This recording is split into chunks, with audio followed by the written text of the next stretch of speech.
बचपन में एक न एक बार तो हम सभी सोचते हैं कि काश हमारे पास भी कोई जादुई ताकत होती। हमारी आज की कहानी भी कुछ ऐसे ही खास लोगों के बारे में है। कहानी की शुरुआत में हम यूरोप के सबसे छोटे देश इलेरिया के शाही खानदान की छोटी बेटी समैंथा को देखते हैं, जिसे राज परिवार में पैदा होने के बावजूद भी एक राजकुमारी की तरह नहीं रखा जाता था। और वहीं दूसरी तरफ उसकी बड़ी बहन एलेनोर को सभी चीजें एक बार बोलने पर मिल जाती। हालात बद से बदतर तो तब हो गए जब सैम के पिता, जो कि वहाँ के राजा भी थे, उनकी एक प्लेन हादसे में अपने भाई के साथ ही मौत हो गई। उनकी मौत के बाद से ही सैम की मां कैथरीन ने उस देश का राजपाट संभाला। और कुछ ही हफ्तों बाद जब एलेनोर 18 साल की हो जाएगी तो उसकी मां के बाद उसे रानी बना दिया जाएगा। सैम को तो मानो उस परिवार का कभी हिस्सा ही न माना गया हो। अपनी जिंदगी को एक आम आदमी की तरह जीते हुए वो किसी के साथ भी घूम सकती थी, जिनमें से एक लड़के का नाम माइक था। देश में तानाशाही के विरोध में सैम और माइक ने सड़क पर रॉक म्यूजिक की एक परफॉर्मेंस की,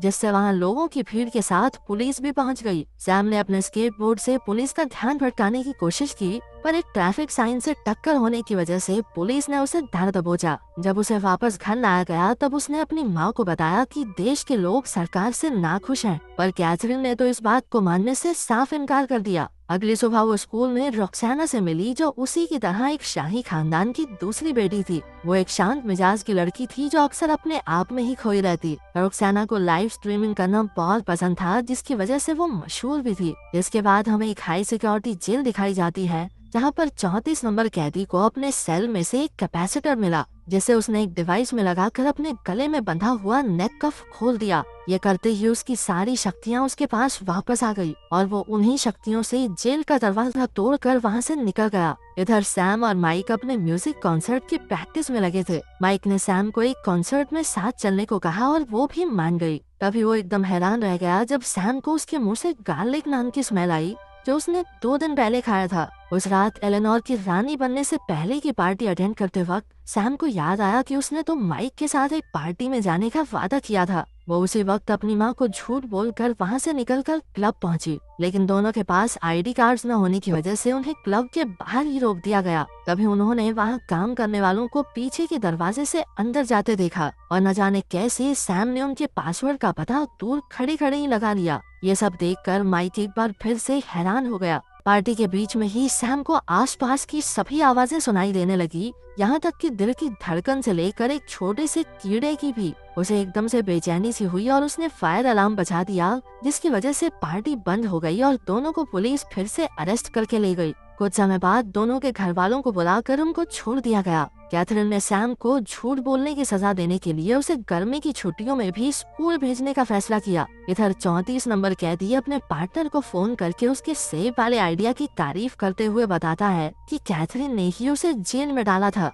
वो अपने अगले कदम के इंतजार में था और साथ ही उसकी नजर सैम पर भी थी। अगले दिन स्कूल में उसे जनवरी नाम की एक लड़की मिली, जिसने बताया कि उसके पिता और सैम के अंकल दोस्त थे। क्लास में मैथियो, टोमा और रुक्साना भी बैठे हुए थे। कुछ देर बाद प्रोफेसर जेम्स ने उन्हें बताया कि शाही खानदान के दूसरे बच्चे होने की वजह से उन सभी में बचपन से ही एक अनोखी शक्ति मौजूद है, जिसका उन्हें अभी तक अंदाजा भी नहीं। और इस बार गर्मी की छुट्टियों के दौरान उन्हें सीक्रेट सोसाइटी के लिए तैयार किया जाएगा। अपनी माँ कैथरीन को इस सीक्रेट सोसाइटी प्रोग्राम की हेड के रूप में देखकर सैम हैरान हो गई। कैथरीन ने सभी को बताया कि ये सीक्रेट सोसाइटी राजा या रानी पर आने वाले सभी खतरों से लड़ने के लिए बनाई गई थी, लेकिन अगर उनमें से कोई भी इसका टेस्ट पास नहीं कर पाता तो उसकी याददाश्त मिटा दी जाएगी, ताकि उन्हें अपनी शक्तियों के बारे में याद ही न रहे। उनकी पहली ट्रेनिंग में उन्हें एक पिरामिड तक पहुंचना था, जबकि पूरे कमरे में लेजर हथियार थे। जैसे ही टोमा आगे बढ़ा तभी उस पर एक तरफ से हमला हो गया। धीरे धीरे सभी आगे बढ़ने लगे और अपनी शक्तियों के बारे में जानने लगे। रोक्सोना के पास गायब होने की शक्ति थी। टोमा अपनी शक्ति से लोगों को काबू कर सकता था और इधर दूसरी तरफ सैम को बारीक से बारीक चीजें सुनाई और दिखाई देती थी, जिसकी वजह से वो बाकी सबके मुकाबले बहुत तेजी से टेस्ट को पास कर रही थी। पर सभी स्टूडेंट्स अपने पहले टेस्ट में फेल हो गए। इसके बाद जनवरी को पता चला कि उसके पास दूसरों को बस छू कर कुछ देर के लिए उनकी शक्तियाँ चुराने की ताकत थी और मैथियो कीड़ों को अपने वश में कर सकता था। अगले दिन सभी को उनकी शक्तियों के हिसाब से उन पर काबू पाने के लिए एक्सरसाइजेस दी गई। सैम को एक स्पीकर से भरे कमरे में ले जाकर आवाजों को ध्यान से सुनने को कहा गया। टोमा को एक चार्ली नाम के कुत्ते को अपने काबू में लाने का टास्क दिया गया। मैथियो को कीड़ों को पूरी तरह अपने वश में लाने का काम मिला। उधर रॉक्सोना को बर्फ और बारिश में अपनी शक्तियों का इस्तेमाल करना सीखना होगा। जनवरी को अपनी शक्तियों के दम पर एना से उसकी पानी के नीचे सांस लेने की क्षमता सीखनी थी। जेम्स ने बच्चों का टेस्ट लेने के लिए जानबूझकर सैम को जहरीला खाना पकड़ाया,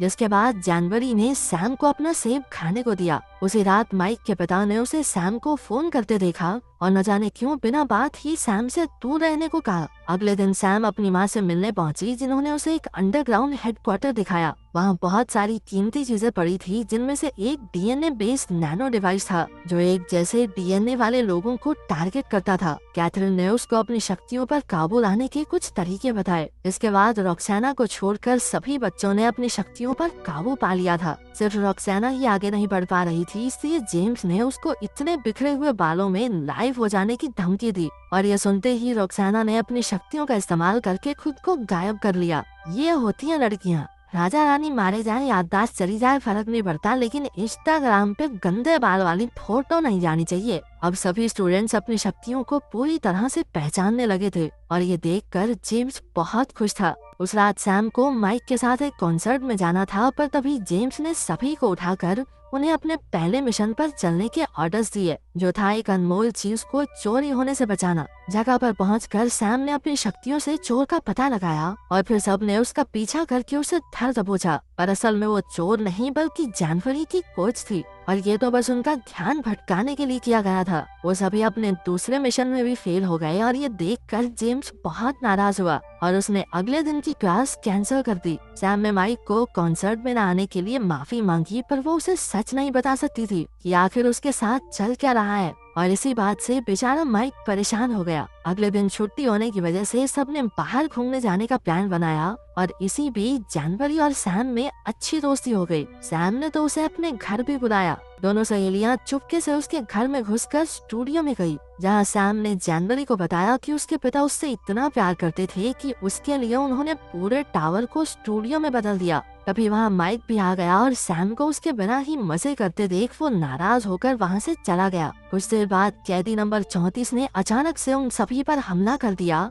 और वहां से भागने से पहले उसने सैम को स्नोफ्लेक्स कहकर पुकारा, जो सैम ने फट से पकड़ लिया क्योंकि सिर्फ उसके पिता ही उसे स्नोफ्लेक्स बुलाते थे। जेम्स ने सबको शांत रहने को कहा, लेकिन सैम उसकी बात ना सुनते हुए कैदी नंबर 34 के पीछे भागी और उसने उसे जंगल में ढूंढ लिया, जहां जेम्स सैम को बचाने की कोशिश में बुरी तरह जख्मी हो गया। उसने सैम को बताया कि वो ही उसका चाचा एडमंड है, लेकिन इससे पहले वो उसे कुछ और बता पाता, जनवरी वहां आ गई और चोरी की हुई शक्तियों से उसे एक जोरदार मुक्का दिया। वो सैम और प्रोफेसर जेम्स को वहां से ले गई, जिसकी हालत इतनी नाजुक थी कि उसे हॉस्पिटलाइज करवाना पड़ा। कैथरीन को अब हार मानकर अपनी बेटी को सारा सच बताना ही पड़ा। उसने बताया कि एडमंड ने ही राजा बनने के लिए उसके पिता को मार दिया था और उसके उस गुनाह की वजह से कैथरीन ने उसे हाई सिक्योरिटी जेल में बंद कर दिया था। सैम अपने चाचा से मिलने जेल पहुंची, जहां एडमंड ने उसे बताया कि वो दरअसल देश में तानाशाही को पूरी तरह खत्म करना चाहता था, ताकि सभी लोग बराबरी से जी सकें। उसे पहले तो लगा था कि उसका भाई राजा बनने के बाद कुछ बदलाव लेकर आएगा, लेकिन बहुत इंतजार करने के बाद भी कोई बदलाव नहीं आया, इसलिए उसने दिल पर पत्थर रखकर उसे मार दिया। इसके बाद वो अपनी बड़ी बहन से मिली, जिसने उसे विश्वास दिलाया कि रानी बनने के बाद वो इस देश में बदलाव जरूर लाएगी। उसने अपनी बहन पर विश्वास कर लिया और बाकी सब भी एलेनोर के राज अभिषेक में उसकी पूरी सिक्योरिटी का ध्यान रखने के लिए तैयार हो गए। उस रात सैम हॉस्पिटल जाकर जेम्स से मिली और उसने जेम्स से माफी मांगी। राज्याभिषेक वाले दिन दुनिया के सभी शाही खानदान के लोग वहां पहुंच गए। टूमा उस दिन अपनी शक्तियां इस्तेमाल नहीं कर पा रहा था क्योंकि उसकी शक्तियां जनवरी ने चुरा ली थी और वो चुपके से अंडरग्राउंड हेडक्वार्टर्स में पहुंच गई। वहां जाकर उसने गार्ड्स को एडमंड को छोड़ने के ऑर्डर्स दिए और हमें पता चलता है कि एडमंड के साथ फोन पर कोई और नहीं बल्कि जनवरी ही थी। वो दोनों शुरुआत से ही मिले हुए थे। फिर उसने वापस जाकर अपने दोस्तों को अपना पीछा करने को कहा और उन्हें सेल में बंद कर दिया, लेकिन मैथ्यू ने अपनी एक मक्खी की मदद से सैम को सारी बात बता दी। सैम ने अपनी शक्तियों का इस्तेमाल करके एडमंड को ढूंढ लिया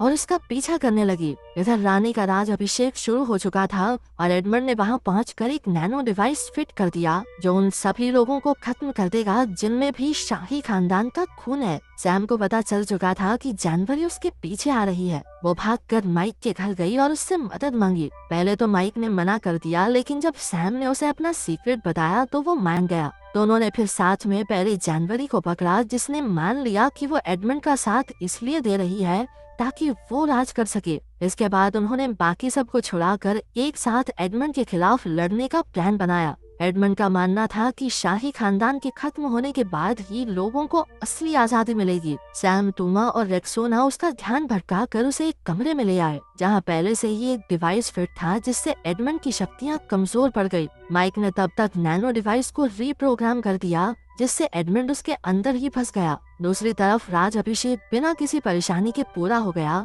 और अब एलेनोर ही देश की रानी है। सैम, रेक्सोना, टूमा और मैथ्यू को सीक्रेट सोसाइटी में एक्सेप्ट कर लिया गया। प्रोफेसर जेम्स के ठीक हो जाने के बाद कैथरीन ने नई रानी को सीक्रेट सोसाइटी के बारे में बताया। रानी ने वादा किया कि इलीरा के लोगों को तानाशाही के साथ साथ एक सरकार बनाने का मौका भी दिया जाएगा ताकि सभी लोग पूरी आजादी से जी सकें। अचानक सभी को खबर दी गई कि जानवरी जेल से भाग गई है और अब उन सबको मिलकर उसे पकड़ना होगा। तो अगर तुम्हें चुनने का मौका मिले तो तुम कौन सी सुपर पावर चुनोगे, कमेंट्स में जरूर बताना।